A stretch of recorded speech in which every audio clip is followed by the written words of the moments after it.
E a ordenação, ela, assim como a pesquisa, é um dos problemas clássicos, porque o enunciado é muito simples, nós vamos ver aqui, e tem uma grande diversidade de soluções, que cada uma com suas propriedades, e que ilustram diversas ideias de soluções de problemas de transformação de informação. Bom, o que é ordenação? Bom, em inglês é sort, por isso que tem sort o tempo todo. Tá?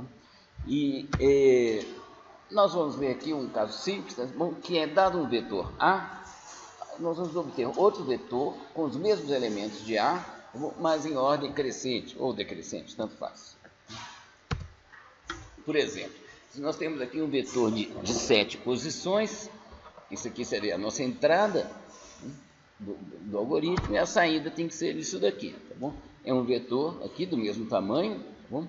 E cada elemento daqui veio de algum lugar daqui e nenhum deles foi esquecido, tá bom? Esse 12 veio dali, o 27 daqui, o 34 daqui e por aí vai. Tá bom? Ou seja, é uma reorganização dos elementos do vetor de tal forma que ele fique ordenado. Um outro jeito de visualizar isso daqui é dessa forma. Aqui está um vetor desordenado e aqui está o vetor ordenado. Para que serve a ordenação? Um monte de coisa. Para pesquisa binária, como nós já vimos. Tá bom? Para leitura por humanos, como é que você acha seu nome numa lista grande? Você, por ordem alfabética. Para uma série de coisas. A ordenação é efetivamente um problema prático da mais alta importância e nós vamos ver hoje aqui diversas soluções para esse problema. A primeira delas é um algoritmo chamado de ordenação por seleção ou por seleção e troca. Primeiro a gente tem um vetor lá, nós vamos selecionar qual o elemento que deveria ficar na posição 1. É o menor de todos, tá? Já que a gente vai ordenar em ordem crescente. Depois que a gente selecionou, nós temos que colocar esse elemento na posição 1. Mas a gente não pode esquecer o valor que estava antes na posição 1. Então a gente troca de posição. A gente pega o que estava na posição 1 e põe na mesma posição onde estava esse elemento selecionado como o menor de todos. Depois disso, o que acontece? A gente já tem a posição 1 com o elemento correto. Então a gente tem um problema de ordenação dos elementos de 2 até n. O que nós vamos fazer, gente? Procurar qual o elemento que deve ficar na posição 2. É o menor na parte que sobrou. Esse daí nós vamos encontrar o menor e vamos trocá-lo de posição com aquele que está lá na segunda posição. E assim por diante, tá bom? Até que a gente selecione o elemento que fica na posição n-1 e aí automaticamente o último elemento já estará também na posição correta. Olha aqui um exemplo aqui. Então nós temos que ordenar esse vetor aqui. Qual que é ou seja, nós queremos então agora selecionar quem que vai ficar na posição 12. Que o valor 12, também que ele está na posição 5. Então a gente quer que esse 12 venha para cá, mas a gente não pode jogar fora isso que está aqui. Então nós temos que guardar esse 34 aqui em algum lugar. Qual que é o lugar? Um lugar muito bom é aqui mesmo. Vamos trocar os dois de posição. Tá bom? Então o 34 veio para cá, o 12 veio para cá. E agora esta parte aqui, constituída de uma única posição, já está ordenada. Então agora é o que? Repetir o algoritmo aqui para essa parte. Qual que é o menor de todos? A gente quer então agora selecionar quem vai ficar aqui. Bom, o menor de todos é 27, tá bom? O menor valor é 27, está na posição 3. Vou trocar esses dois de posição. Agora o menor é 34, qualquer um desses dois aqui. Vamos pegar esse, a gente troca de posição, vem para cá. Agora o menor é esse, o outro 34. Nós vamos trocar e vir para cá. Esse aqui, o menor é 44. Vem para cá, aqui o 45 vem para cá e pronto, o vetor já está totalmente ordenado. Tá bom? Que é um algoritmo muito intuitivo. Tá bom? Que a gente faria se fosse para ordenar. Eu uso muito o exemplo de carta de baralho. Como é que você ordena um tanto de cartas de baralho? Você pega a primeira menor, depois a segunda menor, a terceira menor e vai colocando assim em seguida. Qual que seria um algoritmo para isso aqui, para fazer isso aqui? A gente recebe vetor A, né? Entregamos um vetor SA com os mesmos elementos de A, porém em ordem crescente. N é o tamanho de A, tá bom? E para cá, de 1 até n-1, nós vamos selecionar a posição entre a índice K e a índice N, que contém o menor valor, e vamos fazer a troca. Bom, como é que a gente programa isso daqui? Vamos refinar primeiro essa parte aqui de trocar o valor de duas variáveis, que é uma coisa que, quando a gente não sabe, é difícil.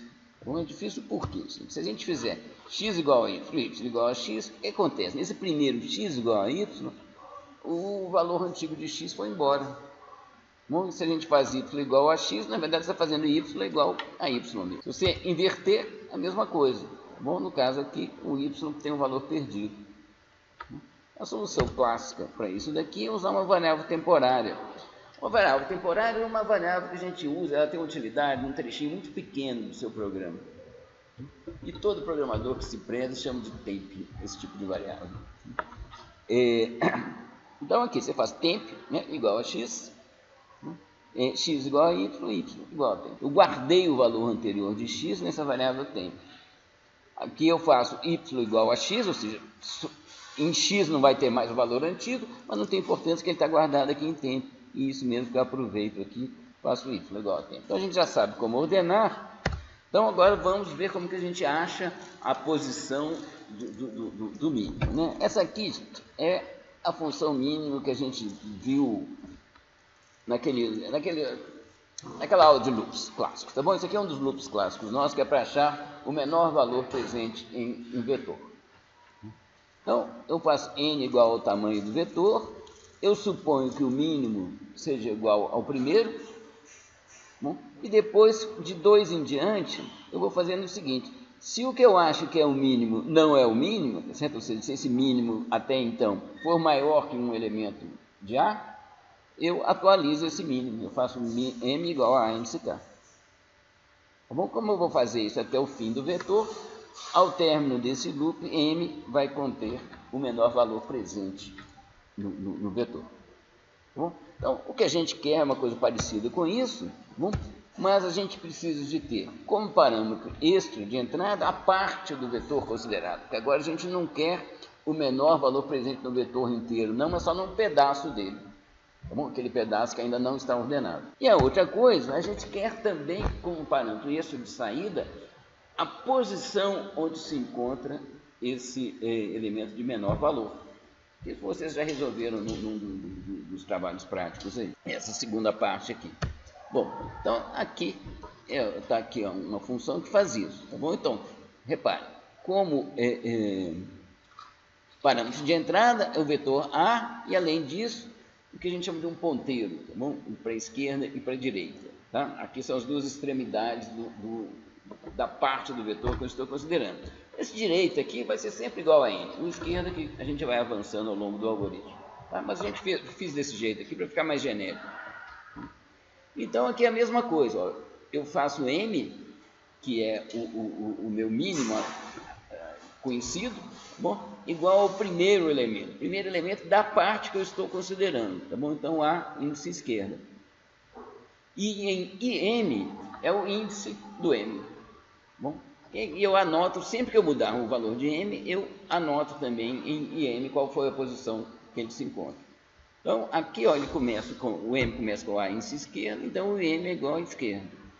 Depois eu vou varrer de esquerda mais 1 até direita. Se o m meu não for mesmo mínimo, se ele for maior do que algum elemento de A, eu tenho que trocar um valor de m. Então, eu troco o valor de m e anoto em m em qual posição que foi feita essa troca. Bom, gente, então isso aqui que é o algoritmo. E o select sort é isso aqui. Para cá, variando de 1 até n menos 1, eu chamo essa mínimo pos, tá bom? E depois eu troco. Tá? Eu recebo min e min como resultado aqui, eu uso temp para guardar a índice k, em a índice k eu coloco a índice min, e em a índice min eu coloco o valor de tempo. Tá bom? E depois desse loop aqui, eu coloco em SA o valor de A.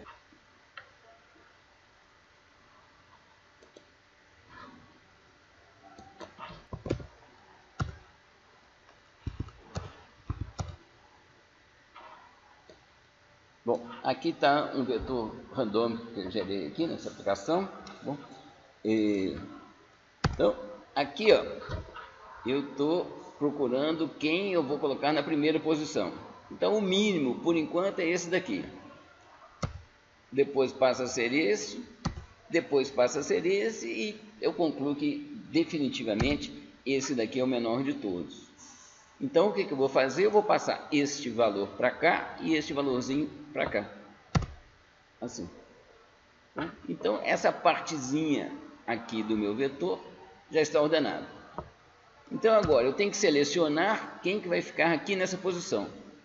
Eu começo com essa tentativa aqui e, na verdade, não tem um menor ainda aqui. Então esse aqui é o menor de todos, ele vem para cá e esse valor aqui vem para cá. Okay? Então já tem uma partezinha aqui de dois elementos que é menor. Bom, aqui agora o primeiro já é o menor de todos, então ele já está no lugar certo, fica aqui. Então agora, selecionando quem vai ficar aqui, eu tento esse, e aí concluo. É esse mesmo menor de todos, aí eu troco, né, o vermelho com o azul aqui, os valores correspondentes. Troco aqui, pronto, gente, já tem essa parte aqui ordenada.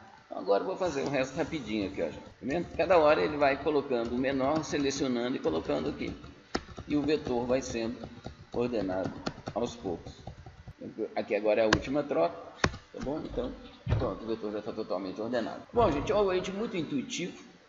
O que a gente faria? Estou falando com cartas de baralho. Vou dar a menor carta aqui, põe aqui, esse é o primeiro, depois a segunda menor, a terceira menor, e a gente ordena as coisas assim. É bastante intuitivo. No primeiro passo, nós temos que encontrar o menor no vetor inteiro. No menor do vetor inteiro, eu preciso fazer n-1 comparações. Bom, que eu começo com aquele meu m, o m eu assumo ele igual à primeira posição, depois saio comparando com o resto do vetor inteiro. Então, no primeiro passo, n-1 comparações. No segundo, n-2. No terceiro, n-3, n-4, até chegar na última posição, que você faz no último passo, você faz uma única comparação. Então, o total de comparações que a gente faz, e comparações é uma medida da complexidade de um algoritmo de ordenação. Então, qual que é o tempo que vai demorar? Certo? Ele é da ordem, né? Depende de quanto que custa fazer uma comparação, mas ele vai fazer primeiro n-1, depois n-2, mais 1. Ou seja, a mesma coisa que somando ao contrário aqui, a somatória de i igual a 1 até n-1, de i é uma progressão aritmética, que a gente tem essa fórmula aqui. Isso aqui dá 1 meio vezes n2 menos n, gente. 1 meio é constante, some. Aqui a gente tem um expoente igual a 2, outro expoente igual a 1, esse expoente aqui some. Então isso aqui é O de N2, ou seja, o tempo cresce com o quadrado do tamanho da entrada. Verificando aqui experimentalmente, gente, em dois computadores que eu medi o tempo, vocês veem que está bem uma curva de N ao quadrado aqui, tá bom? Aqui embaixo está N, e aqui está um computador mais lento e aqui um computador mais rápido. E o maior tempo aqui, ó, para o tamanho de 5.000, demorou quase 90 segundos para ordenar.